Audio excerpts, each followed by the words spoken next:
pesannya dong teman-teman DJ. Oh, pastikan kita tuan rumah di tanah kita sendiri.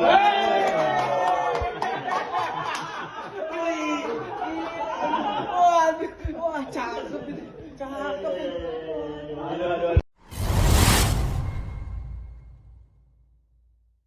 Pastikan kita tuan rumah di tanah kita sendiri. Kelas, apa yang menjadi kata-kata Pak Anies. Dan hal ini tentu akan membuat pasangan rawon yang diusung oleh Kim Plus betul-betul akan mengalami kepanikan yang begitu parah dan bahkan pasti akan merasakan sakit. Karena tentu mereka tidak akan pernah menyangka bakal terjadi hal-hal yang seperti ini.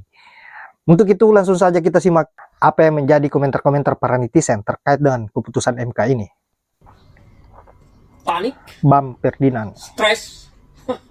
Mungkin dua kata inilah yang sekarang sedang dirasakan oleh Kim maupun oleh Dedengkot Kim. Saya memilih kata Dedengkot. Putusan Mahkamah Konstitusi pada hari ini membuat geger politik nasional, di mana Mahkamah Konstitusi mengubah syarat-syarat peserta calon pilkada yang tadinya harus memenuhi parliamentary threshold sama dengan pilpres 20%, dan sekarang dirubah yang artinya bahwa partai kecil semua bisa mengajukan calon, dan terkhusus ini kepada PDI Perjuangan akan bisa mengajukan calon sendiri tanpa berkoalisi dengan partai manapun untuk maju pilkada di DKI Jakarta. Putusan Mahkamah Konstitusi nomor 60 tahun 2024 ini memang luar biasa menurut saya, bahwa ini satu terobosan yang telah dilakukan oleh Mahkamah Konstitusi untuk menjaga tegaknya demokrasi. Itulah memang seharusnya tugas Mahkamah Konstitusi. Meskipun sekarang banyak yang mencoba mencemooh dengan narasi-narasi tidak baik. Ya, dulu katanya Mahkamah Keluarga, sekarang dipuji. Untung tidak ada lagi di situ Anwar Usman sebagai ketua. Kalau tidak, saya ragu putusan ini akan kita dapat. Saya ragu putusan ini akan menjadi sebuah hadiah pada hari ulang tahun kemerdekaan Republik Indonesia pada bulan Agustus ini. Betul. Kita membahas tentang dampaknya pada pilkada DKI Jakarta secara khusus. Saya melihat bahwa Kim saat ini kondisi panik, stres, dan tidak menyangka bahwa ini akan terjadi di ujung-ujung waktu yang tersisa sempit untuk pendaftaran calon gubernur. Mungkin tadinya Kim merasa bahwa mereka sudah akan menjadi penguasa di Jakarta. Sekarang kepanikan saya duga melanda Koalisi Indonesia Maju plus. Mereka pasti stres dengan kenyataan ini, bahwa mereka kemudian yang tadinya merasa akan berhadapan dengan lawan yang lemah, ternyata di luar dugaan semesta berkehendak lain, Tuhan berkehendak lain, bahwa dihadirkan sebuah kebenaran. Saya menjadi ingat Satya Eva Jayanto yang selalu diteriakkan oleh Bu Megawati Soekarno Putri, kebenaran pasti menang, dan sekarang waktunya kebenaran akan menang.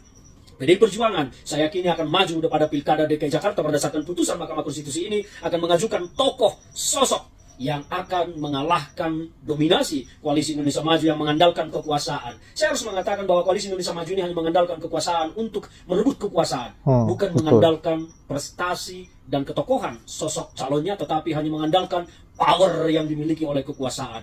Dan Kim harus bersiap gigit jari. Ridwan Kamil, Anda akan menyesal telah bermain-main dengan bola api demokrasi ini, dan Anda akan kehilangan posisi, tidak akan mendapat kursi gubernur DKI Jakarta, karena ini akan dimenangkan oleh PDI Perjuangan. Saya berharap PDI Perjuangan dalam hal ini Dewan Pimpinan Pusat akan segera mengambil sikap mengusung calon yang bisa mengalahkan kekuatan kekuasaan Kim. Jangan asal mengusulkan calon, karena yang kita lawan adalah kekuasaan dengan segala macam infrastruktur yang mereka miliki dan logistik yang pastinya tidak terbatas. Maka kita harus mengajukan calon yang bisa mengalahkan itu, terlepas dari rasa suka atau tidak suka. Tetapi kita ingin mengalahkan dominasi dan hegemoni politik yang sedang dibangun oleh Koalisi Indonesia Maju. Saya percaya Bu Megawati Soekarno Putri akan turun dengan kebijaksanaannya dan didukung oleh sahabat-sahabat senior-senior saya di PDI Perjuangan, akan memberikan masukan kepada Bu Megawati Soekarno Putri bahwa yang harus kita kalahkan adalah Kim. Maka yang harus kita majukan adalah sosok yang mampu mengalahkan calon dari Koalisi Indonesia Maju yang di-backup oleh kekuasaan. Suka tidak suka, saya melihat Anies Baswedan yang bisa mengalahkan mereka. Saudara Ahok punya potensi untuk mengalahkan Ridwan Kamil, tetapi karena mereka di-backup oleh kekuasaan, saya menjadi ragu. Tetapi Anies Baswedan, karena grassroots-nya sangat besar, maka penguasa akan berhadapan kali ini dengan kekuatan rakyat. Perpaduan kekuatan pendukung Anies dan pendukung Ahok akan menumbangkan Koalisi Indonesia Maju. Saya berharap apapun kebijakan Dewan Pimpinan Pusat PDI Perjuangan akan melahirkan sebuah sikap politik yang akan mengubah konstelasi politik nasional ke depan. Miss Judith. Istana kecolongan. Sibuk ngurusin Kim Plus, sibuk ngurusin IKN, akhirnya kecolongan. Ya. Kenapa aku bilang kecolongan? Ya kan? MK memutuskan partai yang tidak lolos ke Senayan bisa menyalonkan diri atau mengusung calon gubernur. Jokowi marah nih. Kenapa gue bilang marah? Utusan dari Jokowi lengah. Akhirnya putusan MK ini terlaksana. Insya Allah dari hasil putusan MK Semangat, Pak Anies bisa berlayar. Semoga PDIP mengusung Pak Anies. Kalau PDIP mengusung Pak Anies, kita para tiktoker pejuang Anies, kita geruduk kantor PDIP, ucapan terima kasih kita kepada PDIP. Kita merahkan Jakarta, oke? Mantap. Jadilah tuan rumah di kota sendiri. Oke, assalamualaikum warahmatullahi wabarakatuh. Assalamualaikum warahmatullahi wabarakatuh. Guys, akhirnya doa warga Jakarta dikabulkan Tuhan. MK ubah aturan bahwa PDIP bisa mengusungkan calonnya sendiri. Gas, akhirnya kita bisa memilih putra terbaik bangsa ya. Boleh Pak Anies dengan Pak Ahok, Pak Anies dengan Pak Rano Karno, boleh ya, kita dukung. Daripada kita memilih kotak kosong atau memilih pasangan calon yang nyatut KTP atau memilih boneka partai-partai gendut. Jadi lebih baik kita dukung yang memang dari rakyat untuk rakyat. Saatnya warga Jakarta merdeka melawan rezim keluarga. Alhamdulillah. Setelah kemarin PDIP benar-benar menemui jalan buntu untuk mengusung nama sendiri di Pilgub Jakarta karena beberapa skenario yang dijalankan oleh oposisinya. Sekarang PDIP bisa mencalonkan namanya sendiri nih, tanpa harus berkoalisi. Kenapa? Karena ada putusan baru dari MK nih. Di putusan MK nomor 60/PUU/XXII/ tahun 2024 memutuskan ambang batas untuk pencalonan cagup di provinsi itu bukan lagi 20 atau 25%, tapi menyesuaikan dengan berapa jumlah DPT atau daftar pemilih tetap di masing-masing provinsi. Saya bacakan aja ya amar putusan MK yang membuat PDIP bisa mencalonkan namanya sendiri tanpa harus berkoalisi. Yaitu bagian C, provinsi dengan jumlah penduduk yang termuat pada daftar pemilih tetap lebih dari 6 juta sampai 12 juta. Partai politik atau gabungan partai politik peserta pemilu harus memperoleh suara sah paling sedikit 7,5% di provinsi tersebut. Yang artinya PDIP benar-benar bisa mencalonkan namanya sendiri tanpa harus berkoalisi.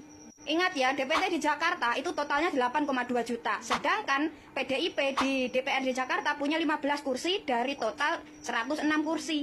Putusan MK yang baru ini nih, yang baru diputuskan ini nih, benar-benar menguntungkan PDIP. Tapi ingat ya, yang mengajukan perkara ini ke MK bukan PDIP. Yang mengajukan perkara ini ke MK adalah Partai Buruh dan Partai Gelora. Partai yang notabene masuk ke koalisi Kim Plus. Gini nih hasilnya kalau koalisi demen banget mengubah undang-undang demi kepentingan, kebutuhan, serta kemampuan mereka sendiri. Hasilnya putusan dari ajuan perkara yang mereka ajuin ke MK malah jadi bumerang untuk mereka sendiri. Kemarin susah payah untuk menghadang PDIP agar tidak bisa mencalonkan nama di Pilgub Jakarta. Bahkan sampai partai koalisi PDIP di Pilpres Februari 2024 kemarin diajak masuk ke koalisi Kim. Alah sekarang malah ada putusan MK yang sangat menguntungkan PDIP di waktu yang sangat tepat pula. Di detik-detik terakhir di mana PDIP hampir tidak bisa mencalonkan namanya sendiri. Tuhan itu maha baik. Bahkan Tuhan itu bisa membuat jalan baru menggunakan tangan orang lain. Dan saya ucapkan selamat untuk warga Jakarta. Selamat, kalian benar-benar terbebas dari belenggu setan.